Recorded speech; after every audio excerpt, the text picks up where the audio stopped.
Welcome to Chapter 6, Lesson 6 here on Hebrew prepositions. We've learned so far the consonants, the vowel pronunciations. We've learned basically how to divide the syllables and to accent the correct syllables in Biblical Hebrew. We also have learned the definite articles, how to apply a definite article, what to look for in relationship to a definite article attached to a noun, and the variable rules for the Dagesh Lene and Dagesh Forte. And we've also learned on the um, attaching verbs onto nouns and what to look for in vocalization of those conjunctions there in relationship to the nouns. We've learned about the bump rule and so let's go ahead and move on to the Hebrew prepositions here. These are important. Study prepositions in Hebrew is pretty straightforward and uncomplicated. Hebrew prepositions function like English prepositions. They're used to describe relationships between words. For example, these relationships can be spatial as in like the preposition under the book or on the book or over the book. These relationships can also be temporal as before class, during class, and after class. Many other relationships also exist, but the word following the preposition is called the object of the preposition. So in Hebrew, there are three types of prepositions to be studied. There's independent prepositions, there's makef prepositions, and there's inseparable prepositions. We have independent prepositions, makef prepositions, and inseparable prepositions. This classification is based on the preposition's form and relationship to its object and not its meaning. So let's go ahead and get into the first type group of prepositions we have here in Biblical Hebrew. First one, under 6.2, we have what they call independent prepositions.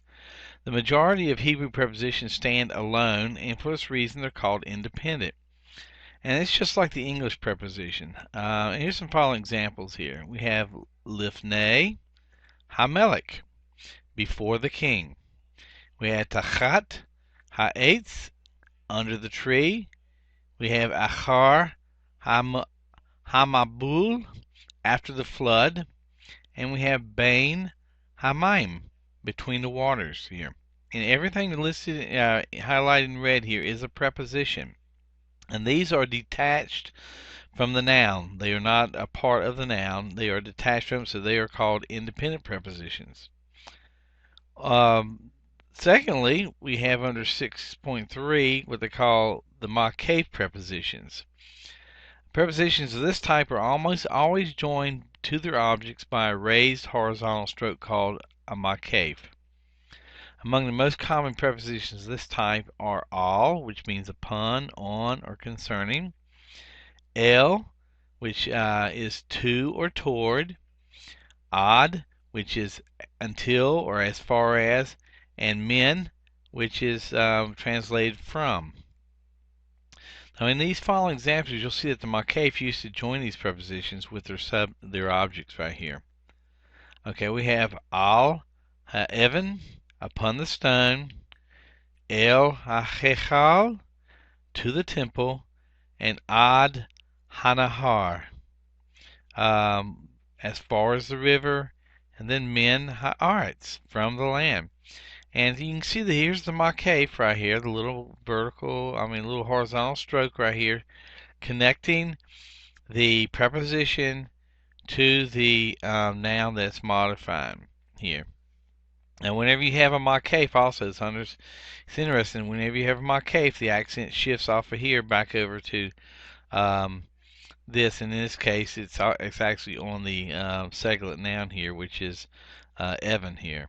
So whenever you have a preposition attached to a makef, or even a word attached to a makef, the accent of the previous word will shift over to the next word that's attached to the makef. Alright, and number 6 here we have what they call inseparable prepositions. These prepositions are fixed directly to their objects and never occur independently. So what we have here is they're inseparable from their objects. There are only three inseparable prepositions that you need to learn. That is be, which is in, by, or with, le, which is to or for, and que, which is translated like, as, according to. And let's just learn some rules here when we attach these to um, words with their consonants. Now, before most consonants, the inseparable prepositions will appear with a vocal schwa. Of course, this is a be, which is you have that dagesh in it. That's a dagesh lane a. That gives that hard sound, just like the dagesh lane in ka here. So here's some examples of um, these inseparable prepositions be attached to the nouns here. We have be sade in a field, and then le na'ar for a young man, and ke melech like a king. So these are pretty straightforward and simple. Just attached to it, no changes or anything occur in the relationship of the dagesh lane or the vocalization of the schwa. So those are pretty simple here. And so number two, we'll get into the second portion here. Now when they're attached before a reduced or a hatef vowel, the inseparable prepositions take the corresponding short vowel of the hatef. Now we saw this with the conjunctions vav. It did the exact same thing. And with these inseparable prepositions, they function the same way. Whenever you have the inseparable prepositions attached to a noun, and the vocalization of that first consonant of that noun is attached to has a hatef patak, or hatef sagol, or hatef chametz, then basically it takes on that vowel. So if you got ka anashim, like men, be'emeth, in truth, and la chali, for sickness. So you can see how the patak comes off of this patak hatuf, segol off the segol hatuf, and chametz off the hatuf chametz hatuf. So you see that basically it pretty much functions like the conjunction rules did too. That's nice to know because it's nothing really new on the principles that we've learned. Now when we attach the inseparable prepositions with a vocal schwa that's on the noun, the inseparable prepositions are spelled with a hirik. This is because two contiguous side-by-side vocal schwas cannot stand at the beginning of a word, and so we have the rule of schwa that applies. So basically, what normally you'd have two schwas here, one for the inseparable preposition here, le, and then the vocal schwa under nevi'im. Well, what happens is the first one lengthens, and the second one becomes non-vocal here. And so that's what we have here in this rule here. So it's lin vi'im. Lin vi'im is how you'd pronunciate that right there for the four prophets. Livrit is the next one that we'd pronunciate for a covenant. Livrit. Of course, it's just nice to know those rules. You're never really going to have to write those things yourself, but it's just nice to know that how that happens, why that works, the how-tos and the why-tos on the Hebrew grammar here. All right. Now in nouns with the definite article, we're going to get add a little bit more onto this now. Now when we have nouns with the definite article, the prefixing of the preposition is somewhat unusual. The vowel and the dagesh forte of the definite article are retained, but the consonant of the preposition replaces the hey of the definite article. Now let's go through and look at some of these illustrations here to get a good concept of this, a good visual aid here. First we have sadeh, a field. All right. We want to put a definite article on it. We want to say has sadeh. Has sadeh. Just like we learned in the previous chapters. We add the hey and the patak with the doubling of the sin right here. Well, what we want to do is when we want to add a preposition to a definite article on a noun, we go ahead, the hey drops out, and the preposition takes its place. But we retain the vocalization of the vowel, the patak, and the dagesh forte. So it would be bas sadeh. That means in the field. The same thing with esh, fire. It'd be ha'esh, ba'esh. We just drop the hey out and replace it with the preposition be. Okay, na'ar, a boy. Hana'ar, the boy. La na'ar, for the boy. Again, the only thing we did was dropped out the hey. Everything remained the same on here. Melek, ha-melek. All right, we'll make it with put a preposition there. It is ka-melek. Ka-melek.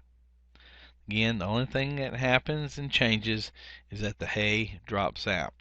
And one thing you want to look for to know whether, I always do, to know whether it actually is a definite article on the noun is to look at the patak here and look at the doubling of the first letter of the noun, the first consonant of the noun. And you can pretty much tell by that point that it is a definite article in there. So, I mean, like a king, it would be just Kamelek. But like the king, it would be Kamelek. The only difference is, again, the vocalization plus the doubling here. Alright, let's go ahead and study the form of the preposition men. Alright. This preposition men deserves special consideration because it may occur as a makef preposition, where makef, that horizontal line that connects a preposition to a noun, or as an inseparable preposition, where it attaches to the noun. Frequently, the men is simply joined to its object by the makef, as we have here, men habait, which means from the house, or min hamalka, from the queen. That's one way that it can be done. The second way is that the preposition min can also occur as an inseparable preposition. When this happens, the noon of the preposition min assimilates into the first consonant of the noun to which it's prefixed. The assimilated noon is subsequently represented by the dagesh forte. For example, when we have min melek, that's one way of writing it, from the king. Or you can say mimelek, a mem with a hirik, and then the noon assimilates into the mem of the noun and becomes the dagesh forte. Now be sure to remember this principle because you're going to see this principle occur again in the Hebrew verbs later on down the road. A lot of these principles we're learning early on in these grammar sessions actually will be built upon later on in the Hebrew lessons going forth. The dagesh forte in the second mem of mimelek represents the assimilated noon of the original preposition. The dagesh forte that results from the assimilated noon behaves in the same way as the dagesh forte of the definite article construction. And we'll go ahead and go in here. Again, if it is a begakafat letter, it just replaces the begakafat letter of the dagesh lani with a dagesh forte here. And we see that happen in here. So when men is inseparably prefixed to a word beginning with a begakafat consonant, the dagesh lani of the begakafat consonant becomes a dagesh forte, and we've seen that happen with the definite articles when we put the definite articles onto the nouns. Um, so it's so basically what happens here is it again the noon drops out, assimilates into the bait, and becomes a doggish forte. Doubling dagesh. So you would have M short I, B, B, short A, and then you have the Herrick and the top right there. So you'd have that on the end, and if you wanted to go ahead and transliterate that, and to give you the form of it, and you'll see that in the homework when you get into it, that they're required to do that. Now, when the men is inseparably prefixed to a word, beginning with a guttural consonant, the guttural rejects the dagesh forte of the assimilating noun, just like we've learned with the definite article. Those gutturals do not like to accept the dagesh fortes in there, and so what happens? We have a couple of rules that happen. So with the assimilating noun, it results in a herrick under the mem of the preposition lengthens to a sere. So the herrick, what would normally be a herrick under a regular noun that is non-guttural, the aleph rejects the dagesh forte. Thus, we have what they call compensatory lengthening. The herrick lengthens to the sere. So we have from a man, or me'ir, from a city. Now, the lengthening of the herrick to the sere is another example, again, like I said, compensatory lengthening. So when the men is prefixed to words with the definite article, the hey of the article is retained as in may haaretz. So when we put men on here and attach it to haaretz, instead of the hey dropping out, it's retained, and then we have it rejects the doubling of the noon of the dagesh forte. Thus the herrick lengthens to a sere and it becomes may haaretz. May haaretz, from the land.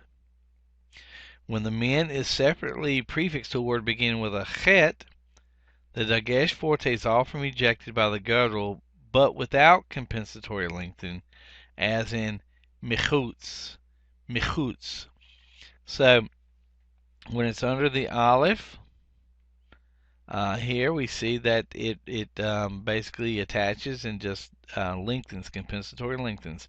When it's attached to a chet, it is what we call virtual doubling. Nothing really happens. Just there's no sign of the doggish forte.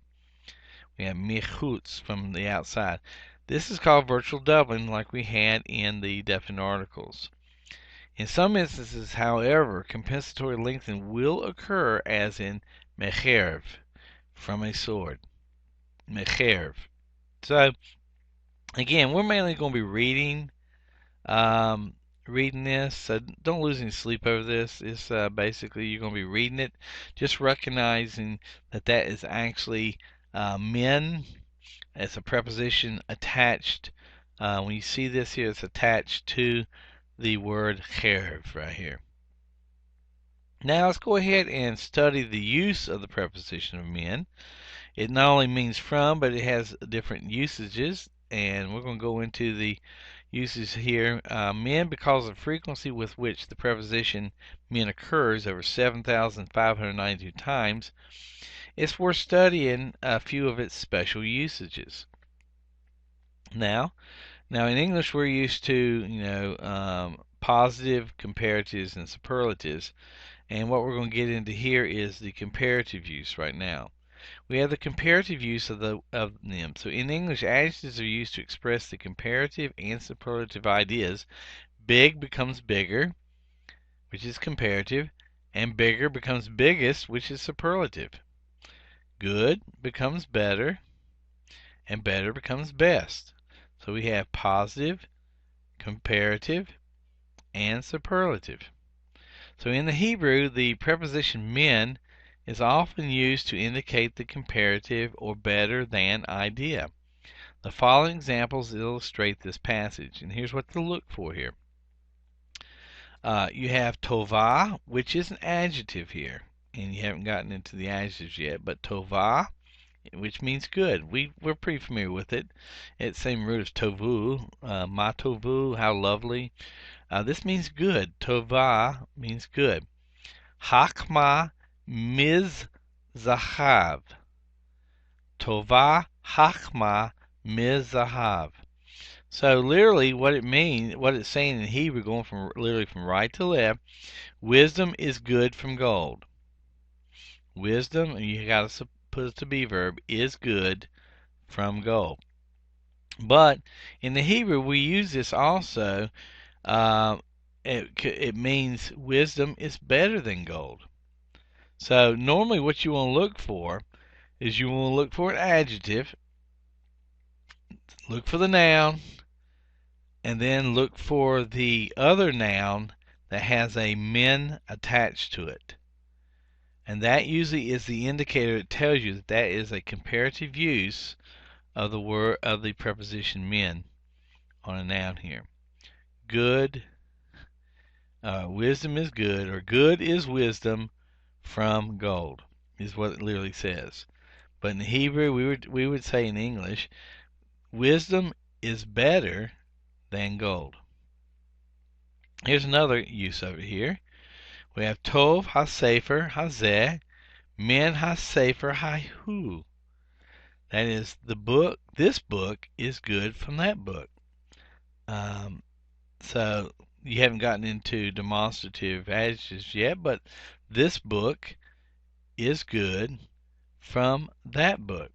Actually, what it says is this book is better than that book, is what it's literally saying here.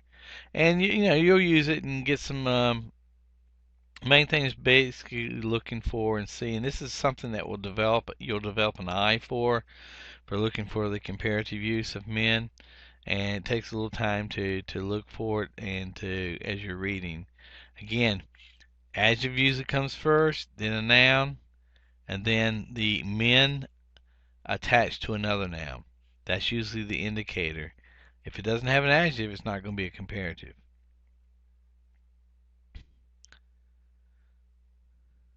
All right.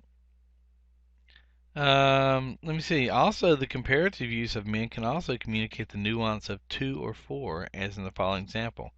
Kasha ha'avodah me ha'anashim. Literally, what it says is the work is difficult from the men. Work, literally, difficult from the men. Actually, the work, difficult work from the men, or the work is difficult from the men. Comparatively, what it would say is that the work is too difficult for the men.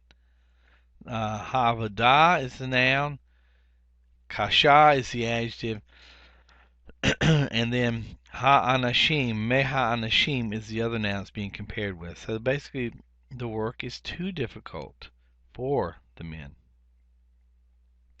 And last but not least, we have what's called the superlative use. Here, we have in Hebrew, the preposition min may be used with the kol, and this is the key when it's attached to kol. In the following of a superlative, mikol literally means from every. The following example illustrates this usage. Arum mikol chayat hasadeh. Arum mikol chayat hasadeh. Okay, literally it says clever from every living thing of the field. Okay, this means clever, arum, or subtle. But this mikol is usually a good indicator to tell you once you have a adjective and you have mikol between an adjective and a noun, then what you have here basically is a superlative use. The most clever thing, or he was the most clever living thing of the field. The most clever living thing of the field. And so that's the most is the superlative use how we would translate in English. Again, the key is the mikol, a preposition. I mean a adjective with mikol, and then attached to another noun with an adjective here. Usually tells you that that is a superlative use, and that's pretty simple. Look for the mikol. That will pretty much tell you, and it's in between two adjectives and a noun. So it has an adjective before it, and it has a noun after it touched to it. All right, the third thing we have is the partitive use of men. The partitive use of men is the way that Hebrew expresses a part or portion of something. Following examples.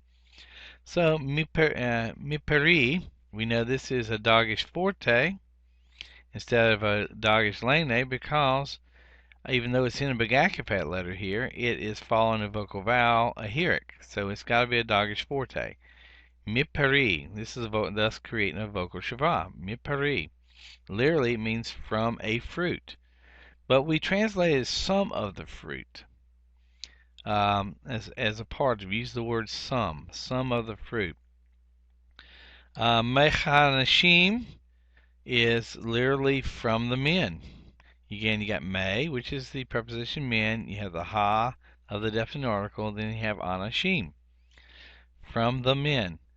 But we would translate it partitively as some of the men. Some of the men. So, a lot of times we just have to let context determine what sounds better, what makes more sense when we're using these partitives of men versus just from the men on here. All right, let's go ahead and get next to the direct object marker and learn what to look for in direct object marker here. The definite direct object marker in Hebrew prose, direct object markers is usually marked with et, with a makef, or eight without a makef. Now, the direct object is a word that receives the action of the verb. For example, in the sentence, God created the earth, the word earth is the direct object of the verb created. The direct object earth is also a definite direct object because it has a definite article, the earth. In Hebrew, the definite direct object marker is also called the accusative marker and is often spelled exactly the same as the preposition et or eight, which translate with. In most instances, context will tell you will enable you to distinguish between these two forms. Consider the following sentence: Katav et hadevarim basefer. He wrote the words in the book. We have the masculine plural noun of devarim is the direct object of the verb katav. And the direct object is definite. Ha devarim is definite. It has a definite article in it. As the definite article of the verb, it is also marked with the et. And note that the definite article object marker is not translated. So you don't translate the et here. It's a direct object marker. And it's a word that has a grammatical function but doesn't have translational value. Let's look at this other one here. Bara Elohim et Hashemayim. God. Notice how the noun comes, the subject comes second, and the verb comes first. That's usually the word order form. Whenever there's an express subject in Hebrew, it usually comes after the noun. After the verb. It usually comes after the verb. So we have Bara Elohim et Hashemayim. God created the heavens. Got 8, which is direct object marker, highlighted here in red. Okay, Natan Hanavi et HaSefer Lamelech. The prophet gave the book to the king. Okay, you have the subject, Hanavi, the prophet, the verb Natan, gave, the book, HaSefer, to the king, Lamelech. The next example is Bana Hamelech et HaHechal HaGadol. Again, the subject is second here. The king built the temple, the great temple. Because this is, you haven't got into adjectives yet, but you will soon. This is what they call an attributive adjective here. It is giving specific information of what type of temple. It's a great temple, a big temple. In each of the examples above, the direct object marker is considered to be definite because it has a definite article. Proper nouns like Shemuel and nouns with pronominal suffixes like Susi, my horse, are also considered to be definite. Therefore, the direct objects that are proper nouns or nouns with pronominal suffixes will also be marked with ate and et. So study the following sentences and be certain that you understand why the object marker is present here. Okay, we have Shamar HaMelech et HaMitzvah ve et HaTorot. And the king observed the commandments and the laws here. So you can see that the hay here with the patak and the doubling, the first root is the definite article. In both these nouns, thus they're the direct object marker. That's why you have the direct object markers. These nouns here are the direct object of the verb shamar, to observe or to keep. Shalach hanavi et hamalach el ha'ir. The prophet sent the messenger to the city. Prophet is the subject. Shalach is the verb. You see the direct object marker here. Hamalach, the messenger, is the direct object here. And this is the indirect object, to the city. Okay, we also have here in Ahav David et Yehonathan, and David loved Jonathan. Et Yehonathan, or Natan, either way, is Jonathan's name, so David loved Jonathan. Direct object marker. This is a proper name, so it doesn't require a definite article, it's just a proper name here. We've learned that back in definite articles here. Alright, Natan Hamelech et Torotaiv La'am. The king gave his laws to the people. La'am. You can see that this not to a people, but to the people, because you got the comments there. That's telling you that that is to the people, because remember with the definite article, whenever the rules that when the doubling of the ayin, you can't. Ayin is a guttural; it rejects a doubling, thus it compensatory lengthens the patak to a comments. And so you have to learn those rules, basically, of the definite article that we went through in the previous lessons. Now, if the direct object of the verb is not definite, then the definite direct object marker is not used. So in the following examples, the direct objects are indefinite, therefore the direct object marker, the definite direct object marker is not present here.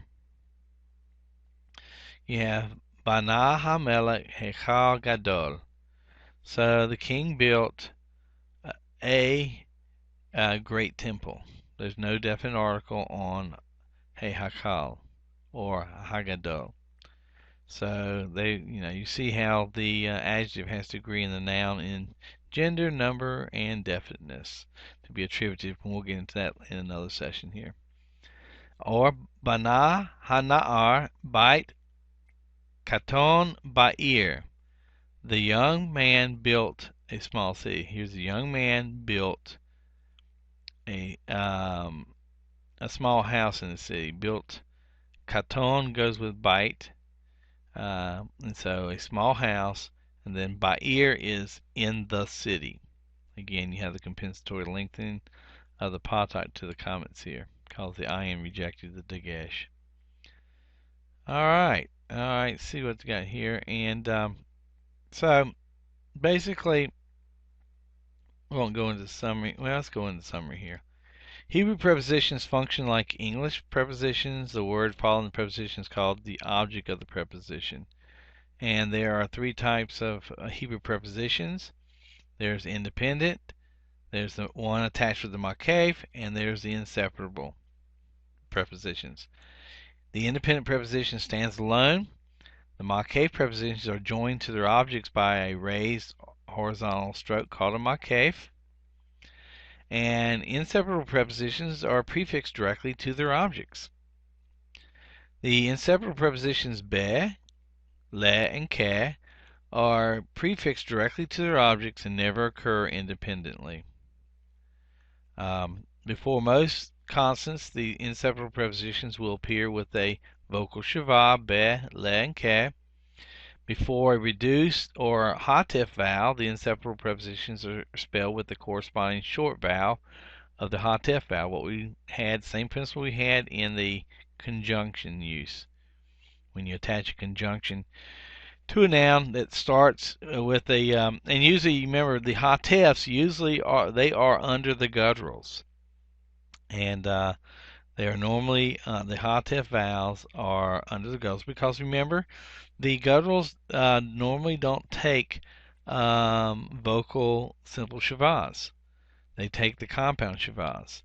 And if you ever do find a shava up under a guttural, except for resh, it is non-vocal. And so I just want to go back in, if you need to, go back and study the rules on shava again, and the vowel patterns too with the reducibles. Before consonants with the shava, the inseparable prepositions are spelled with a herrick. So you have the compensatory lengthening of two contiguous vocal shavas. The first one will lengthen, the second one will be silent in there. So it's just a closed syllable.